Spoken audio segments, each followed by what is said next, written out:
Hello,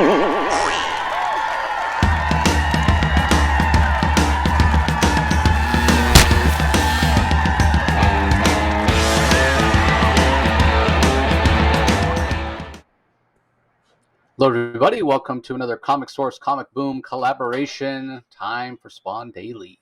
So, if you're not familiar with what we're doing, just a quick reminder: Rocky and I are attempting to read at least one issue of Spawn every day, and come on and talk about it throughout the entire year of the Spawn 2022. This is the 30th anniversary of Image Comics and Spawn, and so yeah, we'll see how it goes. So we're up to issue 20.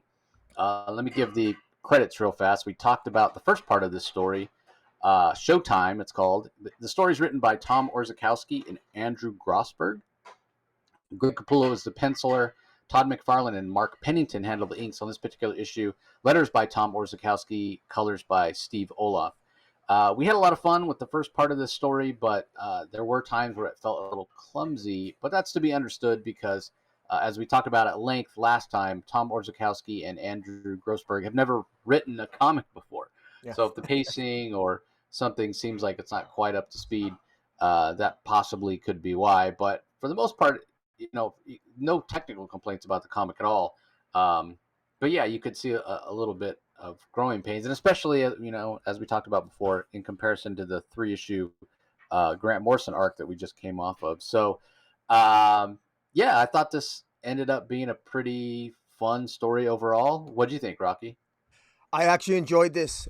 This was it's funny. I think you hit the nail on the head. Technically it's a sound issue. Now I think sometimes the dialogue can get a little clunky here and there. I think that there were some scene transitions that confused me a bit in some parts. But a quick reread and usually within 30-45 seconds I figured out what was going on. And what I appreciate about what Orzechowski has done is that he crams a lot of story in here, and he manages to pull it off. And same with Andrew Grossberg, the co-writer with him on it, and it works. There's a lot of information that's crammed in here, but the story, it still flows. Technically, it's sound. When I think back about the plot in these two issues, it was a lot of fun.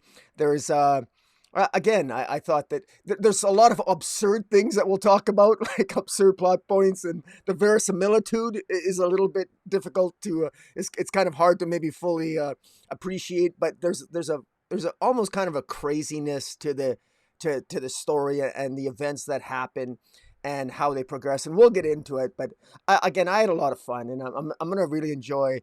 I'm gonna enjoy reviewing this issue with you and the next one as well.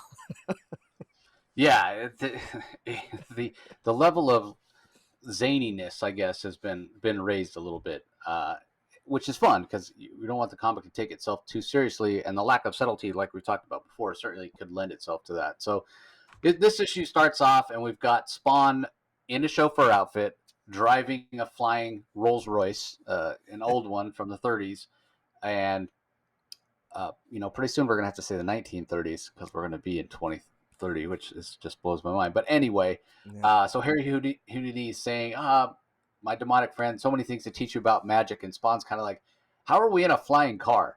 And he's like, well, technically, the car's not flying. You can't defy gravity. Gravity's a law of nature. What we've done is we've convinced gravity that the car's lighter than air, kind of like a blimp, and we're being propelled by our exhaust. Now, cars don't put out a lot. Like exhaust doesn't have a lot of force behind it, but whatever, magic. But anyway, it's a great opening scene from Greg Capullo that he gets to draw on it. Like immediately, it catches your eye. You're like, wait, what's happening in this comic? So, yeah. And then when you realize that's Harry Houdini, your level of incredulity and enjoyment goes up another notch, or at least it did for me. So anyway, they follow this kid who they've know has been bombing homeless people, trying to get rid of them around his place and around his mother's place. And they follow him into a building. He goes, he must be working for the mob or somebody. Meanwhile, Harry Houdini's like, who cares? We know where the kid is. We can catch up to him later. But I've got my magician's club for some after hours fun. You want to come with me? And Spawn's like, no, I'm going to stick around and watch this kid and make sure he doesn't hurt anyone else. So they go their separate ways. Houdini flies off in the car. Spawn's waiting and watching, and he's thinking back as he looks around the surroundings. He notices he's the Cyrillic writing. He's in Little Ukraine. He thinks back to learning how to speak that language at the language immersion school for the covert ops that he was a part of, and we learn that's where he met Terry Fitzgerald for the first time. And no sooner does he think of Terry Fitzgerald, kind of like a speak of the devil moment, then he hears Terry's voice coming from below. Terry's talking to some of the guys. Now we know he got called at the end of last issue by his boss saying, hey, go track down this missing scientist, even though Terry himself is not a field agent. So he goes there, and Spawn, being a former field agent in his identity as Al Simmons, immediately realizes this is not a good scene. Terry, maybe a little more naively, thinks, oh, it's fine when they invite him inside. And sure enough, they start tuning him up pretty quickly. So Spawn intervenes. He says, leave him alone. That's my friend. Which it's like, you don't want Terry to know that you're Al Simmons, right? Like, because Terry married your wife, and it's kind of clunky here. Because what happens is Spawn takes these guys out, and he's talking to Terry. He's calling him Terry. But maybe a silver lining of him getting beat up. And again, just clunky out. Like, who runs it? Hey, he's my friend. Leave him alone. Like, they don't care that he's your friend. Just, I mean, Spawn hasn't acted like this before. But anyway, Terry's pretty much like unconscious and not really aware of his surroundings. So when he gets him outside, and Spawn even thinks at one point, I can't let Terry know who I am. So he calls him brother instead of Terry. So he's like, what was up with those guys? Spawn's like, I don't know. You tell me.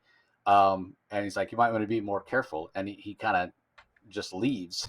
Now, Terry calls it in. And again, like, maybe because Spawn was dressed in the chauffeur outfit, he wasn't thinking anything of it. Like, he's some kind of special guy. But when he calls it in, first of all, his boss's name is Percival Isaacson Smythe, or Smith, depending on how you pronounce that. But what's interesting about that is the fact that, like, when I first saw it, I'm like, is this just a collection of random letters? Like, what is Terry messed up from the beating that he can't like pronounce, right? And I'm like, oh wait, no, that's actually a name. But man, when it's written, it looks just like a random collection of letters. But when he calls it in, he calls Spawn some match crisp dude. Helped me out, is what he says. So yeah, kind of weird the way that he describes Spawn.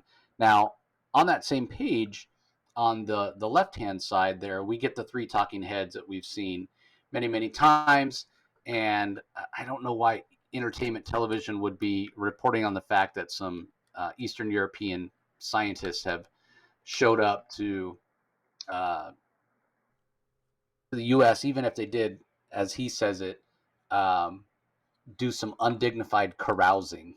And I guess he's referring to them going to the strip club. But again, I like, entertainment television is not going to care what some Eastern European scientists are doing. But yeah, I think you hit on a point, because it's actually overused at this point, and in fact, it really becomes aggravated in next issue. Is that media they must have diehard great reporters, because I mean, media, the CNN reporter and the news broadcasts here they're overused, and they know too much information. They could not know all the information.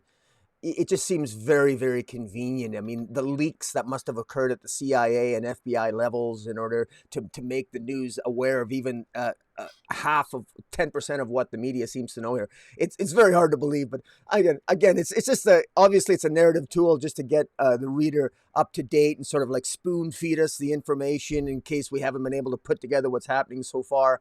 But it's if there's one thing that's followed this series so far, is that it's very easy usually to figure out what's going on, because they repeatedly overtell us what's going on all the time, and unnecessarily often. yeah, and you're right. But just to play devil's advocate, it is a way to get caught up. Like, if this is your first issue of Spawn and you missed the first half of the story, yeah, you read these three dialogue boxes from these three reporters, and you're caught up in an instant. But Yeah. it does go to show you that we got a whole issue last time where we talked about it. And as far as moving the narrative forward, we didn't get a lot. There was a lot of pages, like 4 5 pages for use of uh, Volokov to get away from his comrades, at the strip club. It's just, I don't know. Pacing was a little wonky. So anyway, the CNN reporter does remind us that Yusuf Volokov is missing, and the resident right wing guy just spouts his nonsense. Is not really helpful at all. Could have done with just the other two. So anyway, as Spawn is waiting for this kid to come out, we see that Volokov is there talking to somebody, and he's asking about a detonator. A key electrical element was damaged on his journey, and so the young boy that works at Radio Hut is going to be drawn in. Meanwhile, Spawn has overheard this, and he's like, "Atomic weapons. There's more here than meets the eye. I don't know who this kid's working for. It must be big, though. That's why Terry apparently called for some backup." So Terry goes in with the other agents, tries to figure out what's going on. Meanwhile, Harry Houdini shows up and says, "Hey, you missed a good show, but we're going to the other one now. Hop in." And Spawn's like, I can't. I got to go to Columbia University. Something big's about to go down. And Houdini's like, "Oh, did you peek at the tickets? That's where we're going. We're going to Columbia University." And Spawn, again, great dialogue. "I knew it. The kid works for the Yeah. Commies." Like I, straight out of a 1950s TV show. I know. So anyway, I gotta comment about the convenience of the plot. How all these plot elements come together. With Terry Fitzgerald of all people showing up just at the same scene, and then Spawn happens to be there, all centered around this kid. This Ukrainian scientist has to fix a detonator for a nuclear bomb, and of all places, he might end up going to Radio Hut with some kid who's really good at electronics. Happens to be the same kids that's blowing up bums in the dark alleys of. I mean, the coincidences, they're funny. I mean, they're entertaining and it's fun to me. But it is that's where I said it definitely maybe lacks a degree of verisimilitude, but at the same time it is kind of it is funny. It is kind of fun. It's fun reading.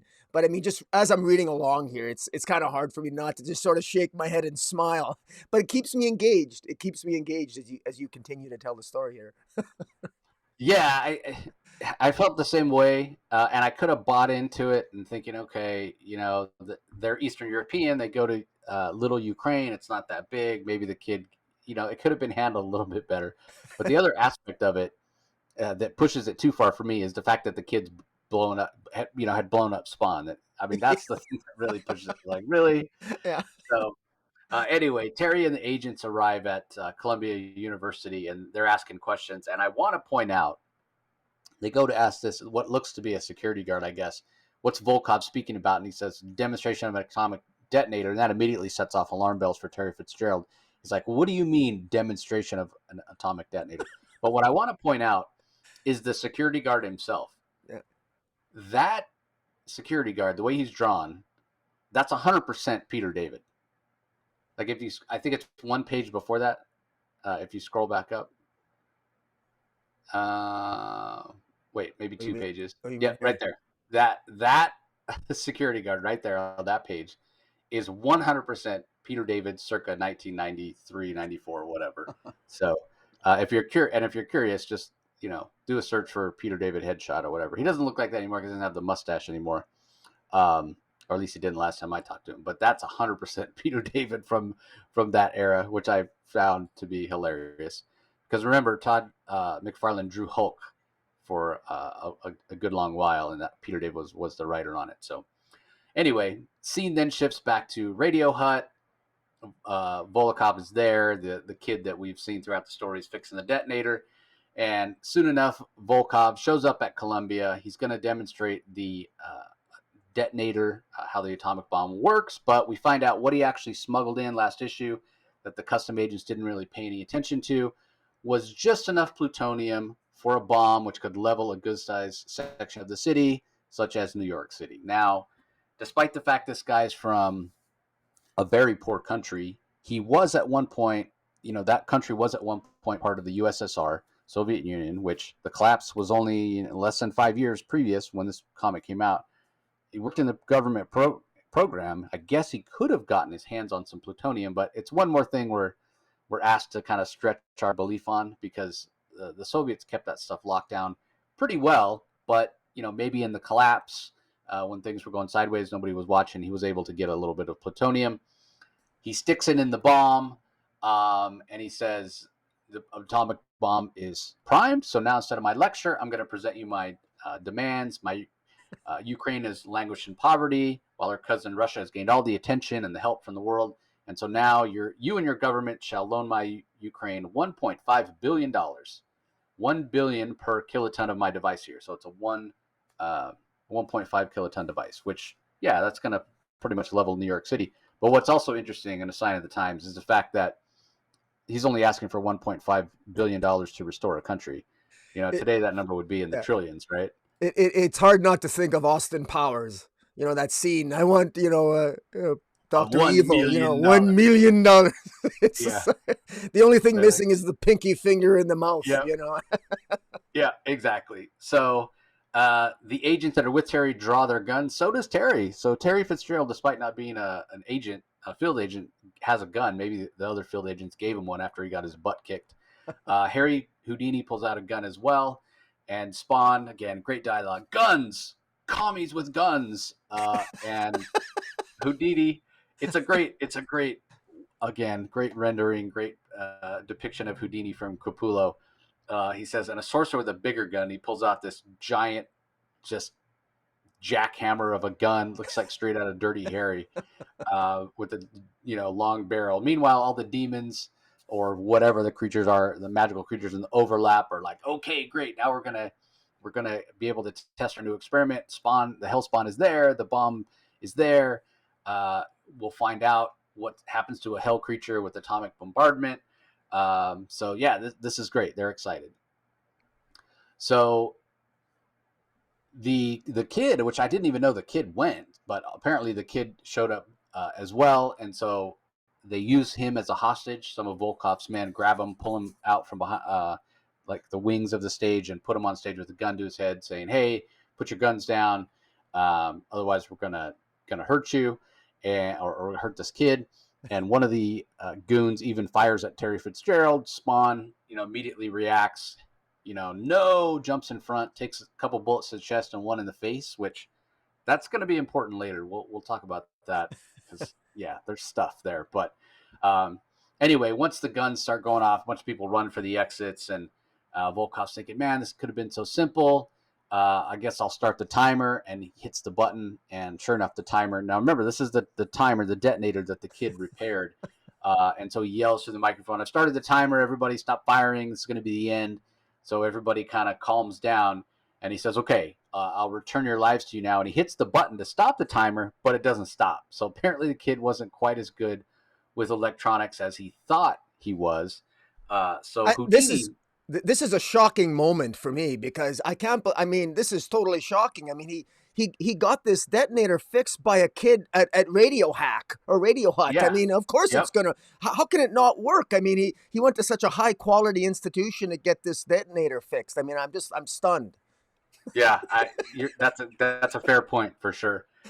So anyway, Houdini thinks, okay, well, my bit's done. I'm to get out of here, right? Like, he's got the bomb about to go off. It's set to go off in 15 seconds. He's manipulated those events.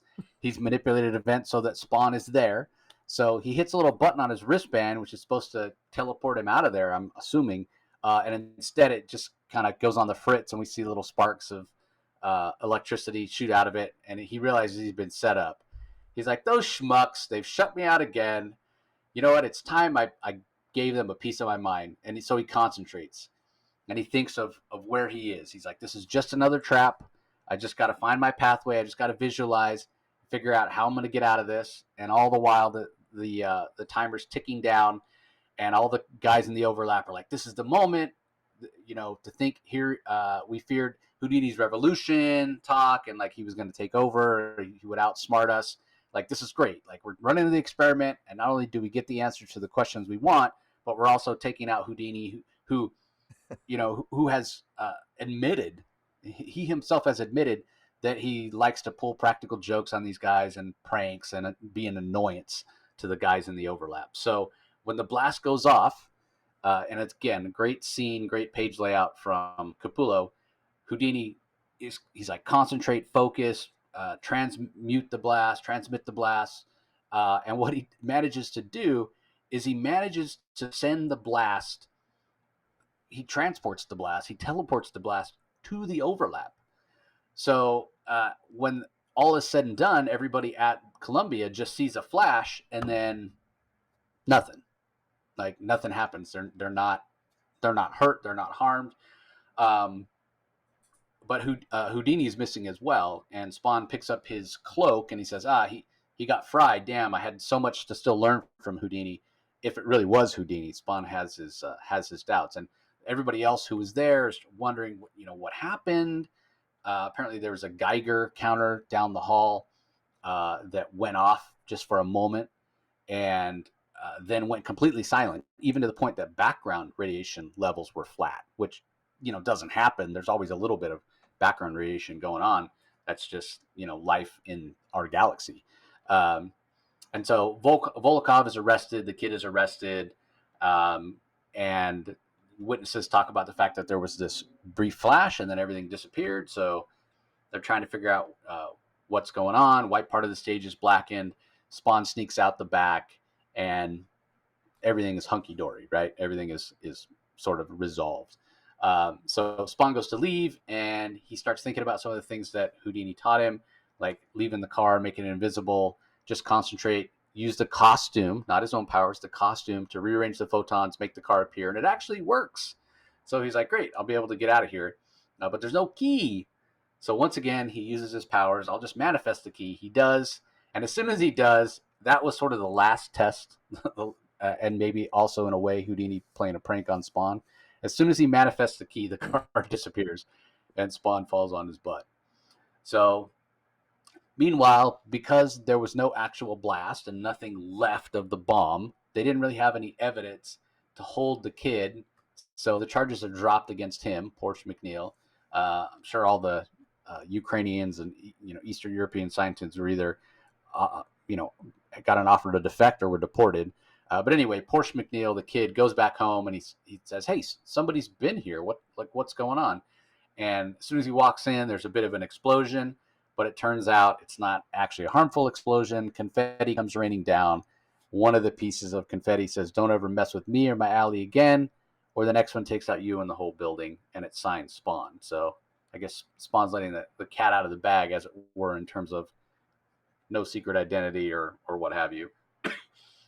Meanwhile, we see the devastation, the bomb rot in the overlap, including some of the goons that were working for Volkov from the demonstration are there, and surprisingly, they didn't die in the blast, which you would think if it was a 1.5 billion ton blast, they would have.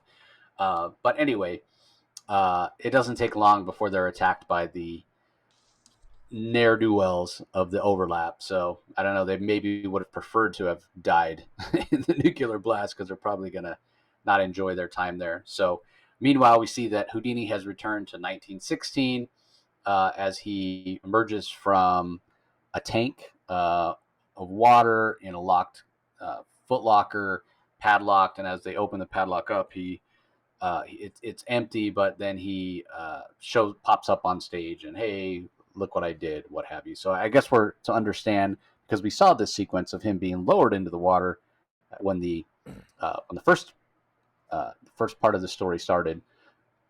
I guess we're supposed to believe that all these events happened in the time that he was doing this experiment or this escape on stage for his audiences. So all in all, a fun story. It does kind of stretch the believability at times, and again, we know that this is a story of an undead guy who's got magical powers from hell, and there's a war between heaven and hell. So there's a lot to suspend your disbelief on. But yeah, the coincidences in this one are pretty big. But overall, the the thing that I'm left with, the overall impression I'm left with, is just really a fun story. The fact that it's Houdini, that teaching Spawn like a major revelation, like we talked about last time, of the ability to use powers or have powers, have a formidable skill that doesn't actually drain his own life force. That's a big deal. And again, Houdini, it's fun. Cold War stuff, fun. Does the dialogue get hokey? Yes. Are there coincidences? Yes. But I'm going to give these writers, a lot of leeway. It's their first time writing a comic, and it was entertaining. So, and that's ultimately that's the bottom line. That's their job, to entertain me, and it worked. And the Capullo art was fantastic as always. So, what are your thoughts, Rocky? Well, first thought is in regard to Houdini himself. Houdini. I I still have a lot of questions about Houdini. He seems to be. Houdini seems to have been able to access a lot of his knowledge of magic through the overlap. And this, I'm curious about this. The leader of the overlap, he's called the Prime. He's the oldest creature of the overlap. They seem to have the agenda that they want to know how a hell spawn will react to a nuclear explosion. Even that seems really odd to me. I mean, do you really like, I guess if you want to know how a nuclear explosion will deal with a hell spawn, I guess that's a legitimate question to ask. It just seems that if they're so powerful in the overlap, I mean, Houdini seems very powerful here. So if Houdini actually is a member of the overlap, but yet he's got clearly a dysfunctional relationship with them, such that he even sends a nuclear bomb back into the overlap. I'm not sure what the nature of his relationship with the overlap is. Houdini seems to have his dysfunctional relationship with the overlap as Spawn does to Malbrosia. So in that respect, Houdini has something in common with Spawn. Houdini seems to perhaps have his magic powers enhanced by his connection to the overlap, I think, in the same way that Spawn, Al Simmons, gets his powers via the devil, Malbrosia, and yet it's like they're both rebels. They're the black sheep. Spawn's the sort of like the black sheep of the family of hell, and Houdini's the black sheep of the family of the overlap. And so I kind of like that dichotomy there, that interplay back and forth.